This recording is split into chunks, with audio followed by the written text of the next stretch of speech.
कल्पना करो अगर आपको एक पुरानी बोतल मिले और उसे खोलते ही उसमें एक जिन्न निकल आए जो आपकी 3 इच्छाएं पूरी करने का मौका दे। सुनने में तो ये किसी फेरी टेल ही जैसा लगता है, लेकिन इस फिल्म की कहानी इससे कहीं ज़्यादा रहस्यमयी और इमोशनल है। कहानी शुरू होती है टिल्डा के किरदार एथिया से, जो एक मैथोफोलॉजी स्कॉलर है। उसे कहानियाँ, लीजेंड्स और पुरानी रहस्यों में बहुत दिलचस्पी होती है। एक दिन वो एक कॉन्फ्रेंस के लिए इस्तांबुल जाती है। सब कुछ नॉर्मल चल रहा होता है, लेकिन तभी उसकी नज़र एक अजीब सी पुरानी कांच की बोतल पर पड़ती है। बोतल बहुत अलग लगती है, जैसे उसने अंदर कोई रहस्य छुपा हो। अलिथिया उसे खरीद लेती है और अपने होटल रूम में वापस आकर उसे साफ करने लगती है। लेकिन जैसे ही वो बोतल को रगड़ती है, अचानक कमरे में नीले धुएं का एक बड़ा सा गुब्बार फैल जाता है और उस धुएं के अंदर से निकलता है एक जिन्न। यह जिन्न कोई छोटा मोटा नहीं बल्कि एक विशाल और रहस्यमय जिन्न होता है, जिसका किरदार निभाया इदरीस इल्बा ने। जिन्न उसे बताता है कि वह 3000 साल से इस बोतल में कैद है और अब क्योंकि एलिथिया ने उसे आज़ाद किया है, इसलिए उसे 3 इच्छाएं मांगने का मौका मिलेगा। लेकिन यहाँ कहानी में एक बड़ा ट्विस्ट है। एलिथिया कोई साधारण इंसान नहीं, वह मिथिपी और लीजेंड की एक्सपर्ट है। उसे पता है कि इतिहास में ज़्यादातर लोग जब भी जिन्न से विशेष मांगते हैं तो उनकी ज़िंदगी और ज़्यादा ख़राब हो जाती है।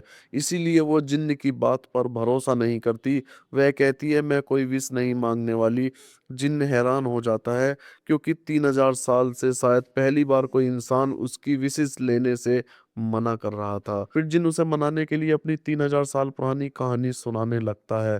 पहला किस्सा, जिन्न बताता है कि वह कभी एक शक्तिशाली प्राणी था जो इंसानों की दुनिया में घूमता था। एक दिन वह एक खूबसूरत रानी से प्यार कर बैठा, लेकिन इंसानों की दुनिया में जिन्न और इंसान का प्यार कभी आसान नहीं होता। किसी ने उस रानी के खिलाफ साजिश रच दी और उसी साजिश के कारण जिन्न को पहली बार बोतल में कैद कर दिया गया। सदियों तक वह उसी बोतल में बंद रहा, जब तक कि किसी और इंसान ने उसे आज़ाद नहीं किया। दूसरा किस्सा, दूसरी बार जब वह आज़ाद हुआ तो एक महान राजा ने उसे पाया। राजा ने उसे कई विशेष मांगी, लेकिन हर विश ने राजा की जिंदगी को और ज्यादा जटिल बना दिया। धीरे धीरे राजा का लालच बढ़ गया और अंत में उसकी पूरी किंगडम बर्बाद हो गई। और फिर किसी ने फिर से उस जिन्न को बोतल में बंद कर दिया। तीसरा किस्सा, तीसरी बार जिन्न एक ऐसी महिला के हाथ लगा जो दुनिया की सबसे बुद्धिमान महिला में से एक थी, लेकिन उसकी भी विशेष ने उसकी जिंदगी में दुख और अकेलापन ही लाया और आखिरी जिन्न फिर से कैद हो गया। अब जिन्न अपनी सारी कहानी सुनाने के बाद एलिथिया से कहता है, तुम अलग हो, तुम समझदार हो, तुम्हारी विशेष शायद पहली बार अच्छा कर सकती हैं। लेकिन एलिथिया अभी भी कंफ्यूज होती है। वह सोचती है कि शायद असली खुशी विशेष से नहीं बल्कि अपनी जिंदगी को समझने से मिलती है। धीरे धीरे उनके बीच एक अजीब सा इमोशनल कनेक्शन बनने लगता है। अब कहानी सिर्फ विशेष की नहीं रहती बल्कि दो अकेले प्राणियों की बन जाती है।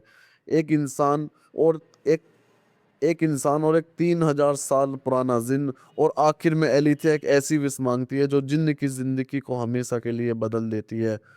लेकिन वह विश क्या थी और उसके बाद क्या हुआ, यही इस फिल्म का सबसे बड़ा इमोशनल ट्विस्ट है। यह फिल्म हमेशा सिखाती है कि कभी कभी इंसान को खुश रहने के लिए 3 विशेष की जरूरत नहीं होती, क्योंकि असली खुशी प्यार, समझ और कॉम्बिनेशन में होती है। तो आई होप दोस्तों जाके इस सीरीज को देखो, बहुत ही ज्यादा आपको मजा आने वाला है। बहुत ज्यादा कॉमेडी आपको इसमें मिलने वाली है और लविंग सीन सब आपको इसमें मिलेगा। तो जाइए, जाके देखिए और जाने से पहले चैनल को सब्सक्राइब जरूर करके जाना।